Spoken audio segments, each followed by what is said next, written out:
lugar, it's unfair for us. Di ba? Unsa yun ang gi-priority karon? Impeachment. Di ba? Ang inauntang gipa-suspend ang atong fuel. Yari na dito si Bungit. Galit na ho. Itong isang ex-Armed Forces of the Philippines General sa gobyernong Marcos at napamura po kay BBM. Bakit po napamura? Yung naturang dating general. Sino bang hindi mapamura? Kung ano-ano na lang ginawa ni Bongbong Marcos sa Pilipinas. Pagkatapos magnakaw, magbinta, anak ng kamote. Di ba ho ito tinubuan ng hiya? Itong si Bongbong Marcos. Sa bagay, talagang mga walang hiya ang pamilyang Marcos. Ito, isang Cornel din. Bubulukin si Madriaga sa bilangguan. Tama lang ho ito. Na dapat si Madriaga ay mabulok ng tuluyan dyan sa bilangguan. Nagsampa po ng kaso itong si Colonel Lachica kay Madriaga. Bukod po ito kay Vice President Inday Sara na isinampa dyan sa korte, no? Taguig Regional Trial Court na kasong perjury. Magandang tanghali po sa ating lahat. Pa-like muna, pa-share, pa-subscribe. At syempre, pakipindot po ang inyong notification bell para lagi po kayong updated sa ating mga video. At Bisdak Historiador, pa-subscribe din po. Alam niyo po mga kababayan ko, no? I think kagahapon lang po ito, nalaman ng maraming Pilipino sa social media. May pa ilang mainstream media na nagpo-post patungkol po rito. Yun nga pong pagbibinta ng ari-arian ng gobyernong Marcos. Tatlong properties po ito, yung FTI at saka yung Makati Atrium at saka yung isa pa, Mile Lungba. Alam mo, mga malalaking properties. Malaki po ang pera na ma-generate ng mga kawatan dyan. Mga kawatan talaga kasi di naman mapupunta sa taong bayan yan eh. Ang ulat po kasi, kahit papano, may mga mainstream media na po ngayon na nagpo-post para mapatunayan po natin na totoong magbibenta. No? At ito nga ho yung pinagmula ng galit ni ng dating general, no? Armed Forces of the Philippines General. Ito po, ayon po sa sa mainstream media rin po ba ito? Business, Today ba yan? Manila Bulletin pala. Manila Bulletin, ang sabi dyan sa Manila Bulletin, Marcos admin rushes property sales to raise 194 billion pesos. Ganon kalaki po ang makukuhang pera ng mga kawatan pag mabinta po nila yung tatlong property, no?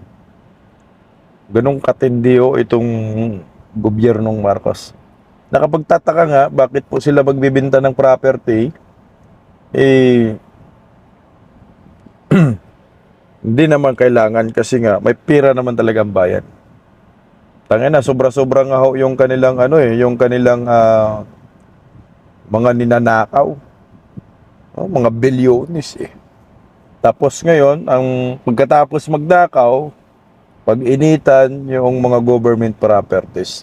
So sabi, 194 billion pesos daw yung ma-generate nila. Nabinta, minamadali na eh. Ano po yung mga ibibinta nila? So yung dalawa lang yung pag-usapan natin, yung FTI, common naman ho yan sa atin. Itong hindi common sa atin, ito alam nyo ba yan? Sa gobyerno pala yan. Mile long property. Yung mile long property, alam mo po ang lawak pala niyan ay mga almost 3 hektarya. 3 hektarya. Yan po ay government owned. Yan ay matatagpuan sa Amorsolo Street in Makati, Legazpi Village. sa Makati. So Makati yan talagang mahal, no? Mahal yung cost ng naturang property at isipin mo mga 3 hektarya, approximately mga 2.9 hectares. So mga 3 hektarya nga ho yan. Yan ay tingnan mo, formerly occupied by Sandbar Realty Development Corporation. The property was taken over by the Philippine government in 2017 following a long legal battle and are currently being redeveloped by the BC's Conversion and Development Authority, BCDE. Generate funds for military pension to generate funds for military pension. Mantakin mo ha, sa panahon ni Duterte, nakuha yan ng gobyerno, 2017. Matinding legal battle yung ginawa niyan. At yan, dinevelop para sa mga military pensioners, yung income. O, tingnan mo, ang gandang ginawa ng Duterte admin. Pero, ngayon, sa panahon ni Bongbong Marcos, ibibinta ng buang. Pero kay Tatay Digong, nung pandemya, hindi niya pinag-interesan yan kasi para nga ho yan sa mga military pensioners.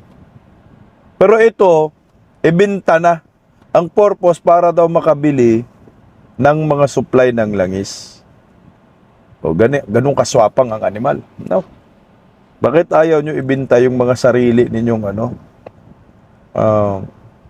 nga property? Kaya pala, uminit yung ulo ng dating ex-general. May hugot din pala. Mantakin mo kinuha ng Duterte admin yan, no? Noong 2017, na turnover na, mahabang legal battle.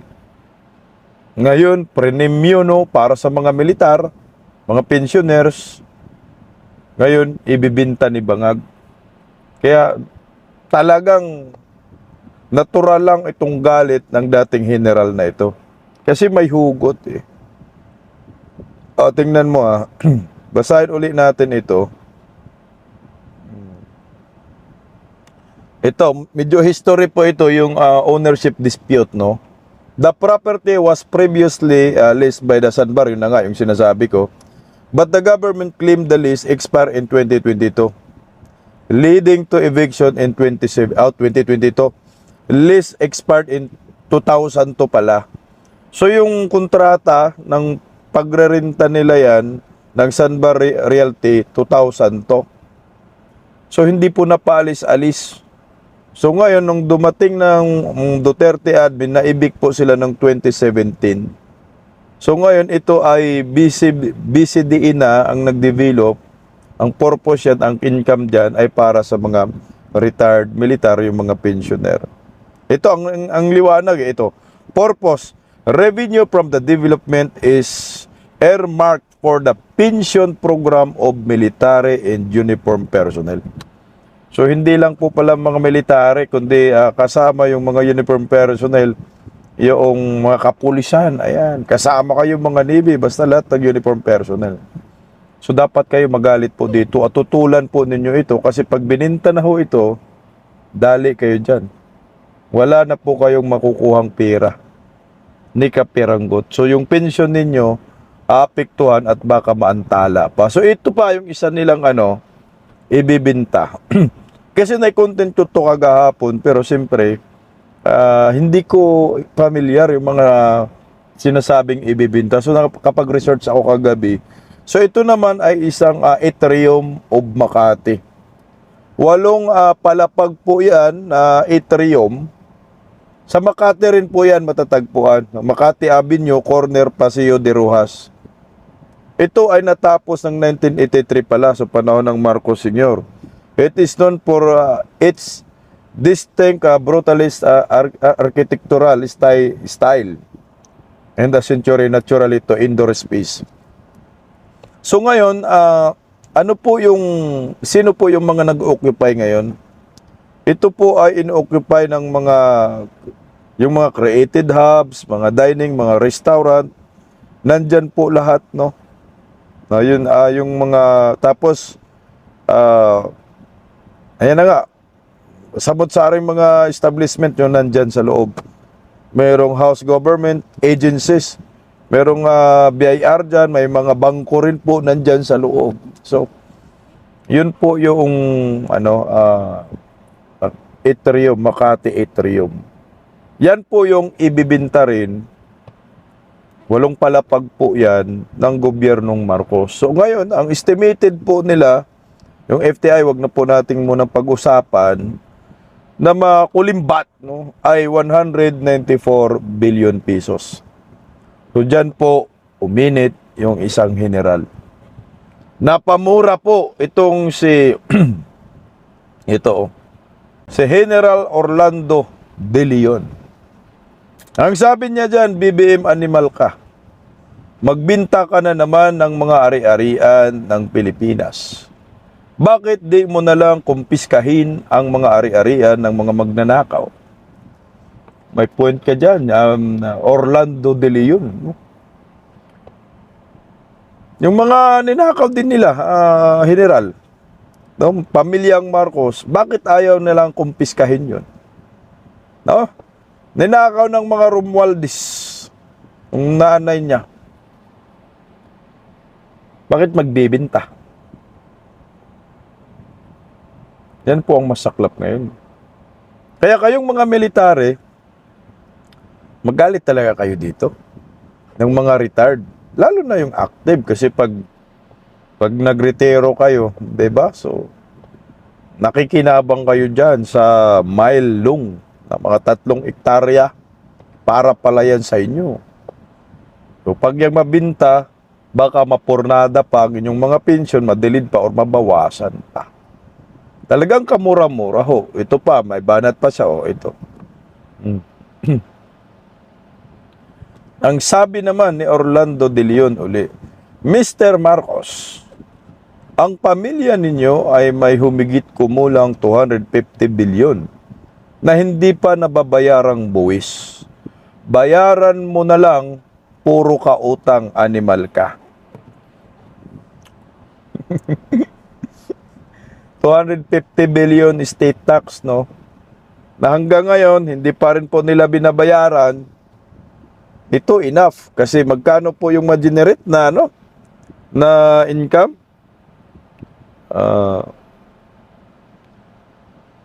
Ayan, 194 billion pesos, no? Samantala, yung sinasabi ni General Orlando ay 250 billion pesos.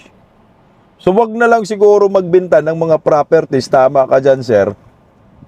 Magbayad ka na lang, bong, ng 250 billion state tax mo. Yung 194, may tubo pa, may sobra pang ibang bilyones. Diba? Simpleng logic. Kaya kahit sino po, mapamura ho talaga. Ito pa. Ang sabi ni, dagdag pa ni Sir, ayan o. Kayong mga anak at pamilya ng mga magnanakaw, naming senador at congressman, nakakatulog pa ba kayo?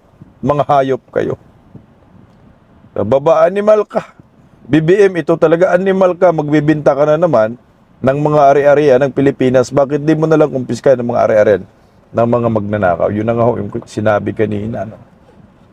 Maraming senador po ngayon na involved sa mali-malita. Yung sinabi ng mga ex-marines, mga kongresista, mga tropa. Mismong si Bongbong Marcos, no? Involved din po yan. Si Sandro. Lalo na yung pinsan niya, magnanakaw. O, kailangan, yung mga ari-arian ho ninyo, kumpiskahin natin. Tama ka dyan, General. Pagka-problema dito si Bongbong Marcos, madagdagan ang galit ng mga retired uniform personnel. Mantakin mo, nagagalit na nga ho sila. Ngayon, manggagalaitin na sila sa galit yan. Kagaya ni Pokes, diba? Dahil sa korupsyon na nangyayari. So until now, wala pa rin mapanagot, no? Dahil yung boss ng mga kawatan nasa Palacio de Polvoron, galit na dun, no? Ang mga retired uniform personnel at lalo na po yung ginawa nila kay former President Duterte. Isa rin po yun dahilan bakit galit sila. So ngayon madagdagan yung reason ng mga to kung bakit magagalit kay Bongbong Marcos. Magbibinta ng mga property, ang isang property pa na ibibinta ay ang pakinabang diyan ay para sa mga pensioner, mga uniform personnel. Putang ina, ganun kayo kamahal ni former President Duterte nung nakuha nung 2017 na control yung Maylong property, ibinigay sa lahat ng mga retired uniform personnel. Tapos, kayong mga hinayupak ng mga kapulisan na kasabwat ni Bangag, lalo ka na Toure, ay ginagong nyo si former President Duterte at pinagtulungan yung kidnapin at ipadala sa Dahig, Netherlands. Ipagpatuloy lang natin yung galit, no? Tingnan mo ha, total galit naman pinag-uusapan natin eh.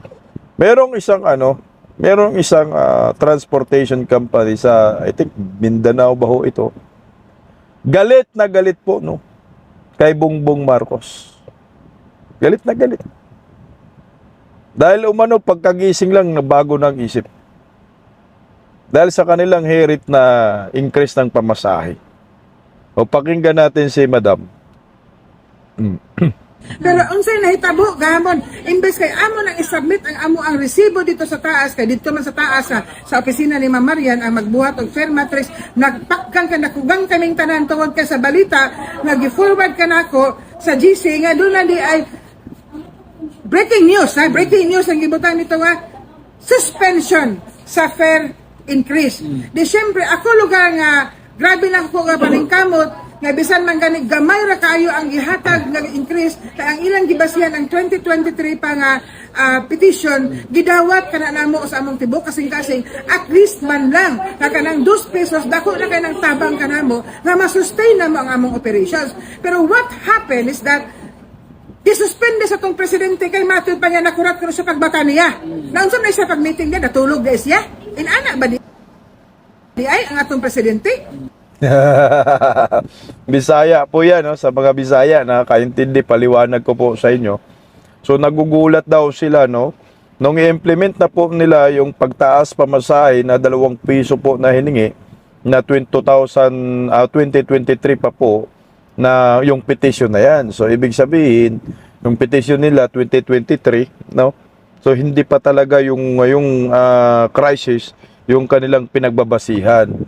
So, in-approve na daw, 2 piso ang increase sa pamasahe. Ngayon ay bigla pong binawi daw ni Bongbong Marcos na pagkagising lang daw at ni Bongbong, nagulat daw siya, no? At binawi yung fare increase. Kaya galit na galit po yung mga transportation, company. Transportation group. Kasi oo nga naman, hindi kasi balance eh. Alam mo, sa akin, ayaw ko ng taas pasahe. Kasi dagdag na pasanin yan sa mga commuters. Kaso ang problema nga ho, paano magiging balance eh? Eh kung itong mga jeepney driver, mga transportation group, lagi silang namamasada, eh kung wala namang bumabalik sa kanila, eh sa tingin nyo, mamamasada pa sila? Hindi na. So anong magiging resulta dyan? Wala pong masasakyan ang mga public commuters. Tapos, ang kawawa, yung mga ordinaryong Pilipino. Lalo na mga estudyante. Lalo na mga empleyado. Araw-araw pumapasok. May oras na hinahabol. So ano po ang solusyon nito? Ito na po, hindi na po talaga tumama si Bongbong Marcos. Kaya nakakagalit. Tuloy lang natin konti. Wala siya contingency plan naghihimo kung unsa iyang buhaton sa atong economic crisis karong panahon na. Di ba? Magsige na lang sila hisgot anang impeachment, pero ang contingency plan sa atong economic crisis, wala nila malingkuri. Sakit sa among boto sa diyang nanawag ko kang Bigor Mendoza. Siya mismo nakurat. Dingon siya nga, ma'am, I will call you back right after 1 hour kay muadto ko sa DOTR karon. Akong magistorya pa mi ni DOTR. Mo ni nahitabo. 1 hour after nanawag siya sa ko kahilakon gid kay siya. Kay siya man gani mismo wala siya kahibalo kung asa nakakuha og kinsay advisor ni PBBM ani nga desisyon, no? So maski unsaon daw nila debate, maski unsaon nila og rason dito, gani ang ilang ni siya nga tungod sa among pag-fight back man pagpaningkamot ni tubag mi ka BBM, wa mi kabalog iya ba mi pantanggalon, di ba? So karon ingon siya, moto ingon ko sa akong kasuko, sir, kabalo ba ka unsay among gibati karon?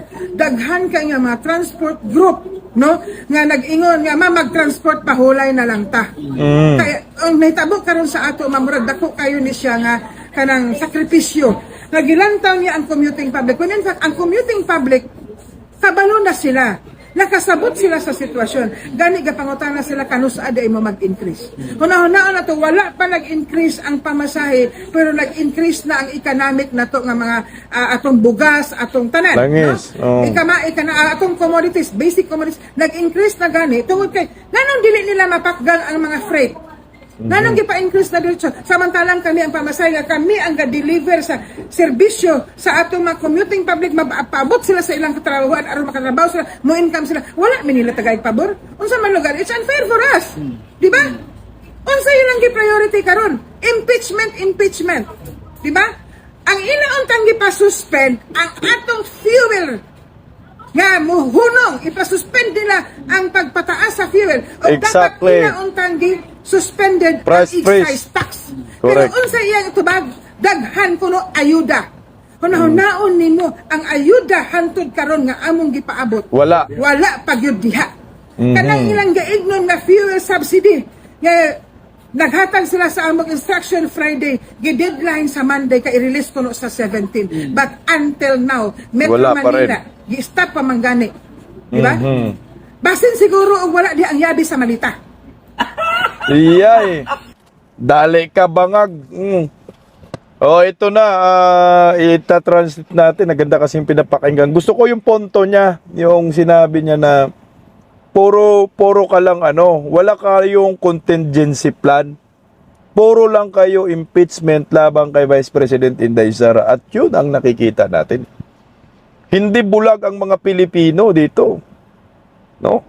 Dito tama lang na-mention niya. Ito sa I think Visayas, Mindanao ba to? Hindi ko alam saan to. Basta parting Mindanao or Visayas. Nagagalit na ang mga ito. Kasi nga, tangina ano bang pinanggagawa ninyo dyan? Puro kayo impeachment kay Vice President Inday Sara. Ba't hindi nyo pinipigilan yung pagtaas ng presyo ng mga langis? Mga bilihin. Dapat nga may price freeze talaga yan eh. Pa-stop mo yung increase. Putang na sa ayaw nyo sa hindi. I-take over namin yan. Maghihirapan ang mga Pilipino dito.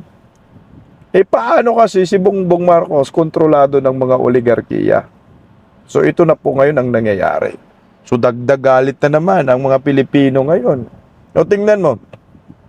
Alam nyo po ba saan kukuha ng langis ito? Plano pa lang nila kung saan sila kukuha ng langis. Bago natin pag-usapan yung impeachment patungkol kay Inday Sara, kay Madriaga. No? Tingnan mo, saan sila kukuha? Ito. Russian importation. The notice was really that they are allowing at a certain period only.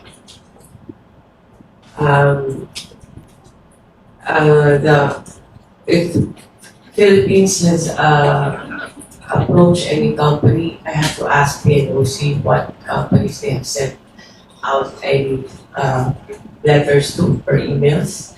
But I do believe that when we discussed this morning, there are plans to do so. But I'm not sure what companies yet because I don't want to announce if nothing happens. So there are already efforts to move on that. And also, I think the oil companies are also trying to contact some of the. It's either I'm not sure if they're contacting the government or government entities or private companies in Russia. But I do believe, as I've heard over the weekend, that there are companies and even POC that are interested in contacting. So ayan po yung plano ng Department of Energy, Marcos Admin. No? Tanggalin natin yung mura ni Sir dito. Sa Russia daw sila kukuha ng langis. Alam mo, mga mukhang tanga talaga ninyo eh. Ba't Russia pa? Yang layo na nga ng Russia eh. Ang gagawin ho ninyo, mag-tie up na lang kayo sa China. Tumay up po kayo sa China para doon kayo kumuha ng langis.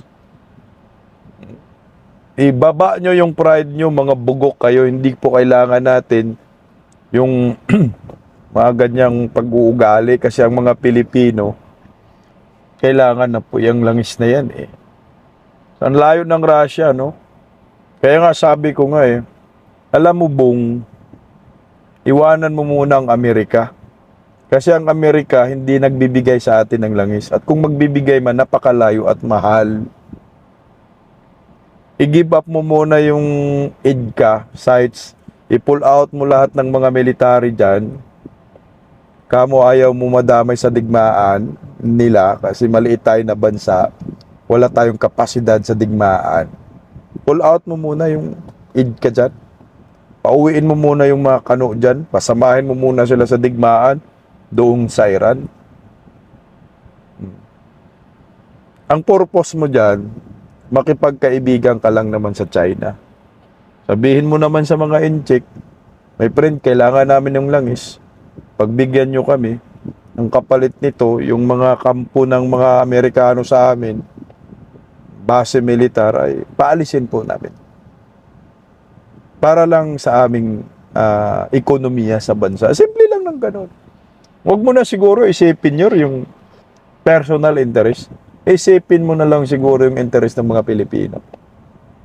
Kung magawa mo yan, wala tayong problema ng langis. At walang magrarally, kagaya po nito.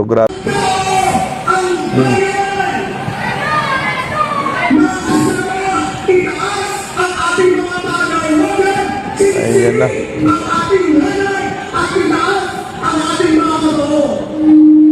Rally na.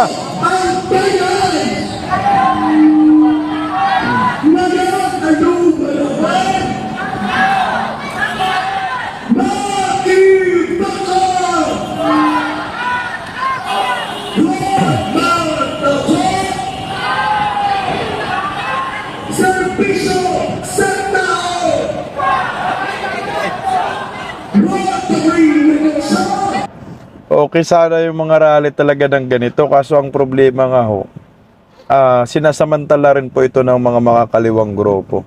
Yan ang problema dyan. No? Mga komunistang grupo, ayan, sinasamantala nila. Maganda ho sana yung mga magrarally, yung normal na mga transportation na group. Ako okay ako sa Manibela. Pero yung piston, putain ng anak ng kagwang mga NPA. Pero sa Manibela, okay po ako doon sa grupo na yun pag nagrally na nanawagan. Yun talaga ang lehitimong transport group. Pero yung piston, labo-labo. Maraming mga komunista dyan, mga NPA, napasok sila dyan eh. So anyway, karapatan nilang sumigaw. Kaso nga lang, ang problema, may mga kasamang mga NPA. Balik ako doon sa sinasabi ni ma'am na bakit po kayo nagiging busy sa impeachment laban kay Vice President Inday Sara? Bakit hindi po ninyo iniisip yung kapakanan ng maraming Pilipino dahil sa pag-increase ng presyo ng mga bilihin at langis? Yun na nga ho ang ating problema ho dyan eh. Dahil itong gobyernong Marcos, mas busy pa ngayon kung paano ma-impeach si Vice President Inday Sara. Hindi po sila busy kung paano po masolusyonan ang crisis sa ekonomiya, lalo na po sa kakulangan ng langis. Umikot si Bongbong Marcos kagahapon, pumunta doon sa mga sardinasan, ang ano nga ho natin, ang issue, problema yung langis. Bakit napunta ka sa sardinas? Marami naman tayong sardinas dito. Ano yon, itutubil natin yung sardinas sa mga sasakyan, anak ng kamote. Mali yung estilo ni Bongbong Marcos. Siyempre, for optics, for Zarzuela, pero hindi nga ho yun ang gusto ng mga tao. Ang gusto natin ay makahanap ng solusyon ng gobyernong Marcos saan ka makabili ng langis, hindi yun saan ka makabili ng sardinas. Hindi po natin yung sardinas, problema po, tangina, ang daming sardinas, nagkalat Yung langis ang problema ho natin. Yun ang pinaka number one problem ho natin. Kaso nga lang, busy po sila sa impeachment. Pero, yung superstar ng mga nagko-complaint kay Vice President Inday Sara ay bubulukin ni Cornel Lachica dyan sa Kulugan. Madriaga, mabulok ka sa bilangguan. Pakinggan po natin itong balitang ito. Pawang walang basehan at walang katotohanan ang mga isyong pogo money at drug money na inuugnay kay Colonel Raymond Dante Lachica. Ito ang giniit ng dating head ng Vice Presidential Security and Protection Group laban sa mga akusasyon ng kampo ni Ramil Madriaga. Si Jason Rubrico para sa report. Nanindigan si Colonel Raymond Dante Lachica na hindi totoo ang mga akusasyon ng kampo ni Ramil Madriaga. Kasama rito ang managing pahayag ni Attorney Raymond P. Palad laban sa kanya. Kabilang sa mga paratang ang umano'y pagkakasangkot niya sa pera mula sa pogo, droga at iba pang irregularidad. Aniya, paulit-ulit na inilabas sa publiko ang mga paratang nang walang sapat na ebidensya. Hindi rin umano dumaan ang mga ito sa tamang pagsusuri ng mga otoridad bago isa publiko. Binigyang diin ng opisyal na dapat hawakan ng may pananagutan ang mga ganitong seryosong paratang at hindi raw ito dapat basta ibinubunyag sa media na tila napatunayan na ang pagkakasala. Ayon pa sa kanya, ang trial by publicity ay nakasisira sa reputasyon ng tao at sumasalungat sa prinsipyo ng due process. Iginiit nila Chika na ang katotohanan ay dapat dumabas sa tamang proseso ng batas at hindi sa haka-haka o maling pahayag. Ito ang dahilan kung bakit niya dinala ang usapin sa korte para masuri kung may ebidensya at mailabas ang katotohanan. Dagdag pa niya, may malaking responsibilidad ang mga abogado na tiyakin na ang usaping legal ay laging nakabase sa katotohanan at integridad. Babala niya ang pagpapakalat ng hindi beripikadong impormasyon ay nakasisira sa tiwala ng publiko sa hustisya. Sinabi ni Lachica na tiwala siyang lalabas ang katotohanan at mapapatunayang walang basehan ang maparatang laban sa kanya. Nananawagan din siya na igalang ang due process at iwasan muna ang pagtalakay sa issue habang ito'y pending sa korte. Para sa Diyos at sa Pilipinas kong mahal, ako si Jason Rubrico, SM9 News. Dapat na, tama yan. Ipakulong nyo, bulukin nyo sa bilangguan. Itong Madriagang ito, itong kriminal na ito, na pinaniniwalaan ngayon ng mga buhaya dyan sa Kongreso, nagiging star witness. No, aminado rin naman sila, mga hinayupak sila, kagaya ni Luistro, wala silang mga ebidensya. O kaya nga ho, sabi ni Atty. Salpanilo, hanggang dyan lang kayo. Hanggang Kongreso lang kayo. Oh, ay kung ubusin po ninyo ang kaban ng bayan, ngayon magbibinta na naman kayo ng mga properties, baka ito ay pangbusal sa mga kongresista. Baka pinabalita at sasabihin, may pera kami, kasi magbibinta kami ng properties. Tigda 200 million, kaya po namin ibigay ho sa inyo. Pero sabi po ni Atty. Salpanilo, na kahit po ay ma-impeach ninyo si Vice President Inday Sara diyan sa Kamara de Representante, ay pagdating po sa Senado, mabubukya daw kayo. Narito po, sinabi ni Atty. Salpanilo. Wala yan. Okay, sumagot ka kay hindi doon. Sigurado naman itutuloy ng Committee on Justice. Gaya ng paulit-ulit ko ng pinasabi. Tuloy-tuloy yan. Itatransmit nila yan sa Kamara de Representante plenary session.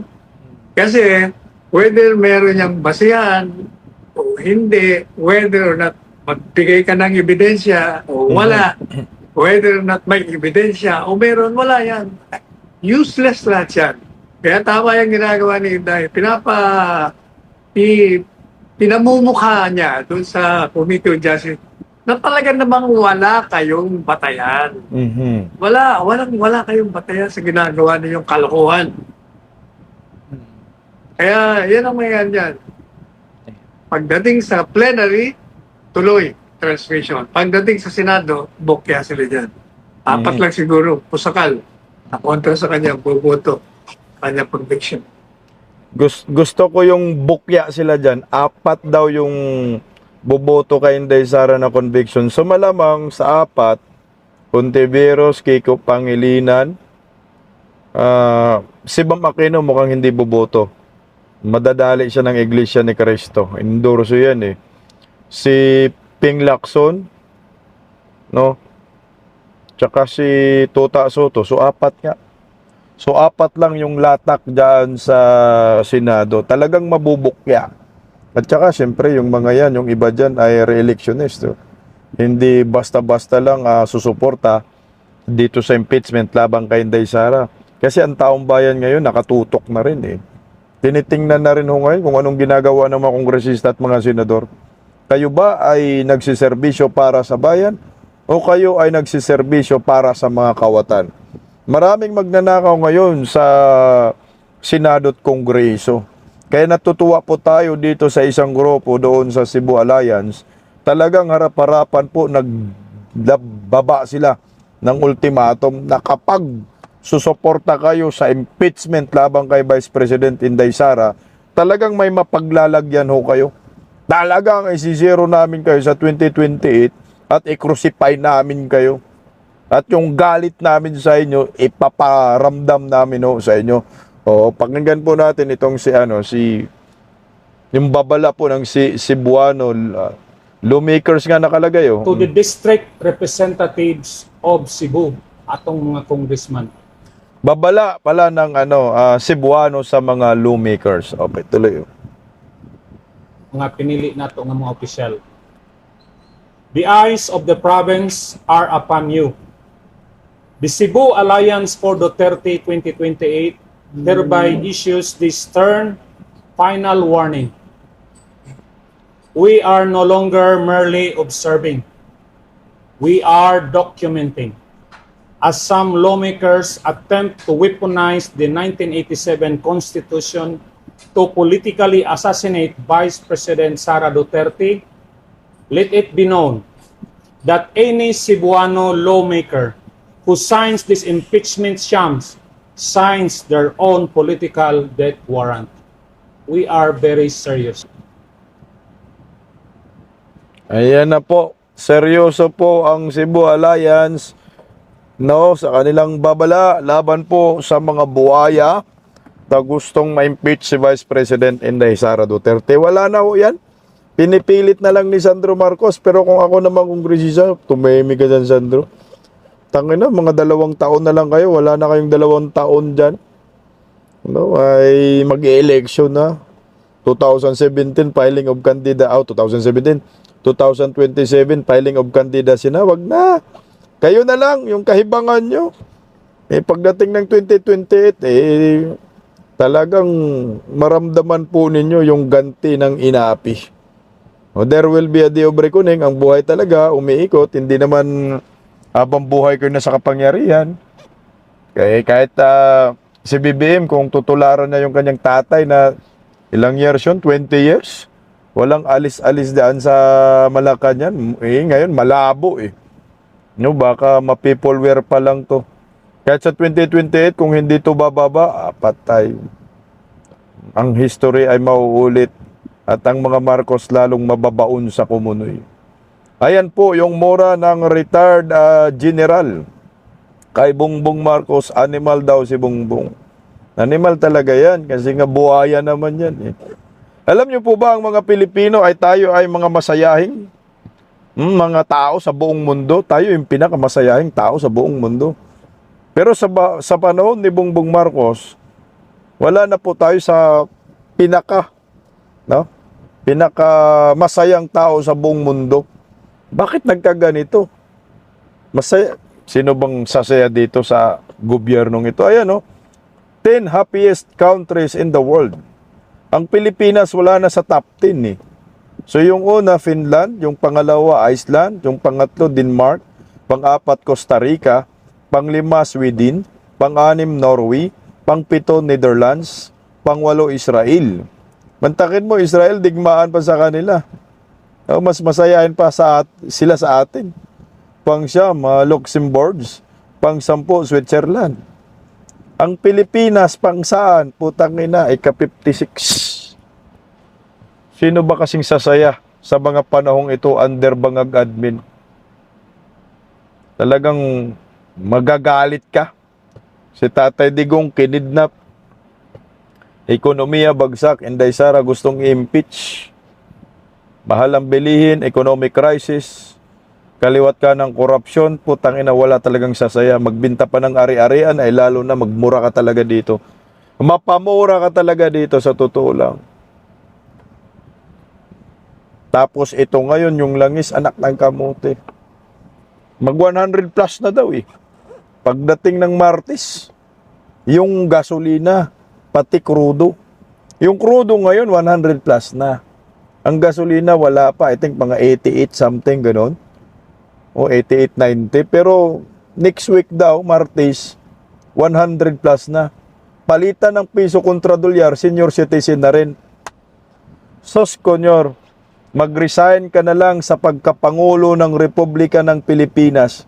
Ikaw ang pinakawalang kwentang pangulong naabutan ko sa tanang buhay ko dito sa mundong ito.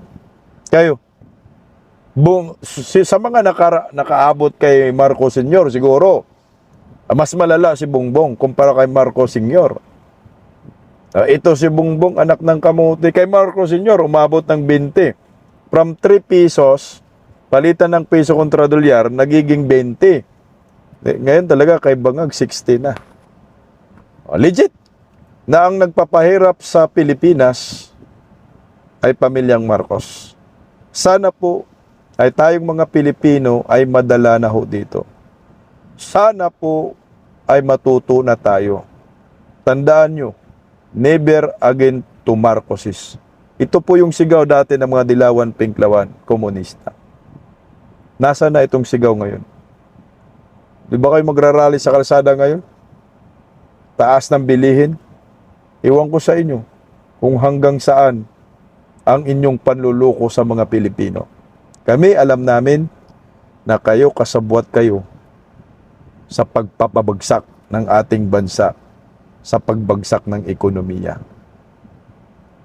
May gaba din yan, darating din. Pagising sa umaga, tanghali at gabi, nakikita ko ang post niya, ang hapdi. Paano nga ba to? Di ako makatanggi. Watch ko na lang at isipin ng mabuti. Bisdak Pilipinas. Bisdak, tinig ng katotohanan.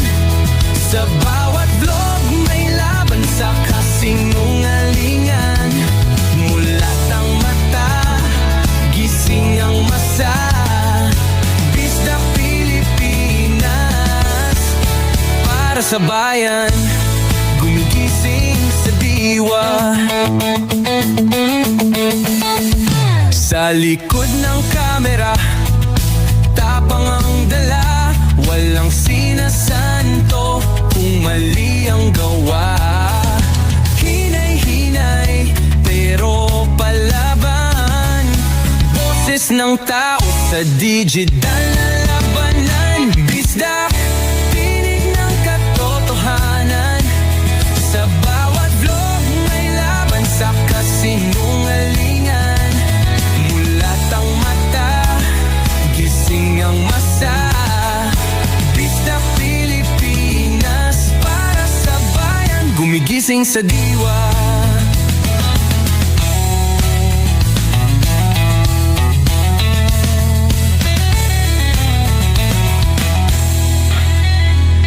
Hindi artista, hindi politiko, pero ang katotohanan, sigaw niya ay buo. Sa YouTube o Facebook man siya makita, may aral ka pa rin, may uwi sa bawat salita. Bisdak, gising sa katotohanan. Di lang kwento, kundi panawagan.